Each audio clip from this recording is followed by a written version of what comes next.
Ramazan ayı, orucun dereceleri, açlığın manası, Kadir Gecesi ve daha fazlası bu kitapta. Ruhu Allah'a yükselten oruç. Cemal Nur Sargut sizin için derledi.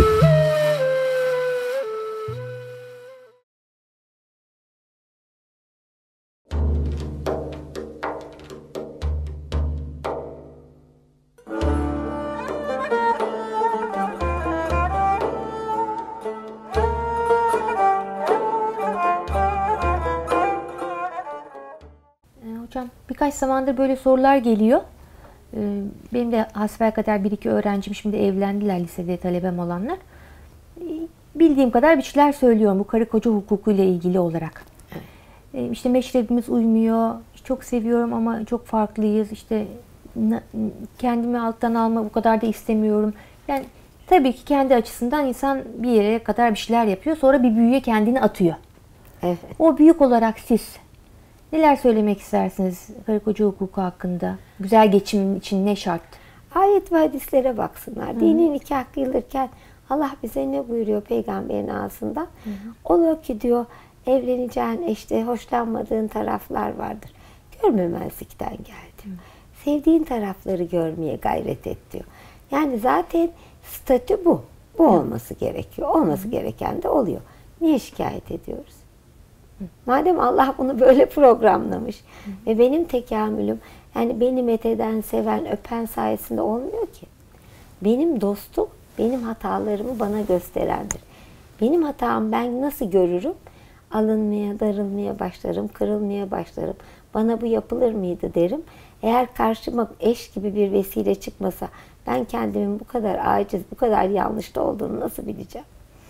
Alınacağımı, darılacağımı, en ufak şeyden üzüleceğimi, sevilmek istediğimi, sevilmeyince biraz sert muamele edince ağzıma geleni söylediğimi, hocama koçup ay bana çok kötü muamele ediyor diye yeri göğü inlettiğimi kendi kendime nasıl itiraf edeceğim? Kendimi tam mükemmel görürken evleniyorum. Oldum, bittim, her şeyim harika derken bütün bunlar başıma geliyor. Başıma gelince bir anda o benim evliya olan ben bir anda Allah korusun münafık kesiliyorum. Ne diyorum? Beni üzüyor, beni kırıyor. İşte nasıl yapıyor? İşte şöyle yapıyor. Hiç bunların üzerinde durmamayı. Çünkü bunlar aracı. Koca da aracı, evlat da aracı. Herkes seni Allah'a götüren yolda aracı. Bu insanlar diken oluşturacak ki sen o dikenleri aşıp kuvvetlenmeyi öğren. Ne diyor bir İspanyol rahibenin çok güzel sözü var. Gemi limanda kalınca sağlamlığı ilan edilebilir mi diyor. Fırtınaya çıkacak ki sağlamlığını ilan edebilsin. Fırtınadan sağ salim dönen gemi sağlamdır diyor. Biz fırtınalı hayatların içinden çıkıyoruz. Hala onları şikayet ediyorsak sağlam değiliz demektir. İmanımızı bir oturup düşünelim. Eyvallah. Şimdi siz bana sorabilirsiniz, sen bunu yapabiliyor musun? Şak şak konuşuyorsun. Hiç kimse tam manasıyla hiçbir şey yapabiliyorum diyemez. Herkes hata yapar. Hepimiz yapabiliriz. Dışarıdan insanlara konuşmak kolaydır. İçine girince hayatı idame ettirmek zordur. Ama anacığımın benim çok güzel bir lafı vardı birisi için. Lütfen kızım çam ağacına sarılma dedi. Çam ağacı yeşil olduğunu seyretmek içindir. Sarılıp niye batmasını istiyorsun?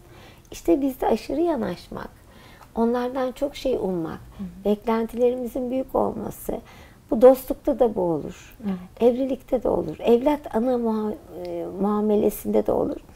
Hepsinde hiçbir şeye tapmadan götürmek, ağzımızda Allah lafzından başka çok fazla lafz olmaması lazım. Aklıma şey geldi hocam. Fıkhi bir konuyla ilgili bir şeyler bakıyordum da karı koca hukukuyla ilgili bir yerde şey vardı. Vefat eden eşini kocası yıkayabilir mi diye bir başlık tartışılmış. Bazı mezheplere göre dokunamaz diyor. Çünkü vefat ettiği anda nikah düşer. Ve onu yıkayamıyor. Artık o ona ait değil, o onun karısı değil. Bu nasıl bir dünyadır? Yalnız geldin, yalnız gidiyorsun. Hukuklar da bitiyor herhalde burada. Bitiyor. Allah'ın huzuruna çıkıyorsun. Kime ihtiyacın? Aslında her an Allah'ın huzurunda olanın kime ihtiyacı var? Öyle. Onlarda bir tek nikah vardır Allah'la kızım. Öbürlerin hepsi yoktur. İşin iç yüzünde bu. Ama dünyayı idame ettirmek için eşine de hürmet edeceksin. Eşinle ilgili vazifelerini de tam yapacaksın. Evladınla ilgili vazifelerini de tam yapacaksın. Ama nikahı asliyi Allah'la yapacaksın. Mesele orada. Eyvallah. Şeyde de yani ilmihal bilgisinde öyle denir. 2 temel şart var değil mi hocam? Eşin eve helal lokma getirmesi erkeğe. Evet. Hanımın da eşinin istemediği kişiyi evine almaması.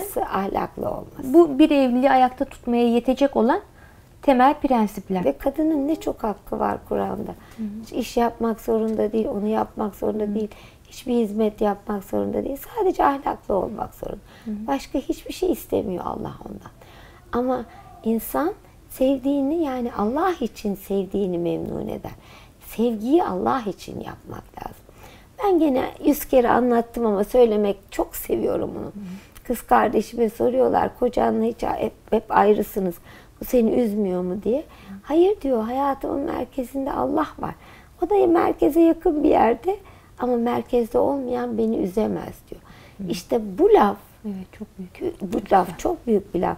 Demek ki merkeze Allah'ı koyarsak, niçin Allah'a inanıyoruz diye bir dizi kitap vardı. Batılılar yazmışlar.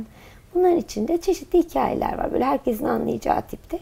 Bir tanesinde bir doktor, bir yaşlı kadını, 80 küsur yaşındaki bir kadını düşüyor, kalçasını kırılıyor, iyileştiriyor, kuvvetlendiriyor.